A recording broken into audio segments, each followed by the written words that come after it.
Oranje Tiesje is die uit Damwoudt failliet verklaren. De organisatie biedt specialistische jeugdzorg, ongezin met been onder mij 18 jaar. Wat ik het zag is dat vooral een gevolg van corona west. In die periode minder werk gewoon. Op bepaalde vlakken toch geen coronasteun krijgen hebben. En nu is de verplichting om de belasting die te opsparen is in die periode alsnog te betalen. Ja, en dat zie je wel bij meer ondernemers. Dat is dan toch problematisch om dat waarom te betalen. Ja, en dan krijg je dit soort situaties. Volgende dagen is er al een aantal telefoontjes binnenkam van mogelijke oernamekandidaten. De zorg voor de cliënten gaat de komende tijd gewoon terug. Nou, dat is eigenlijk onze eerste zorg. Wie ik van zorg je dat die cliëntenzorg terugrennen kan. En dat is ook wat we nu doen.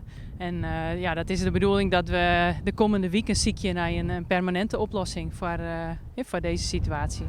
De eigenaar wil zelfs net op camera reageren. Nevens de curator is het voor haar een huddeklap. Die ben heel teleurgesteld. Het is natuurlijk heel triest dat het Safia Kamer is. En voor hun is het gewoon heel vervelend.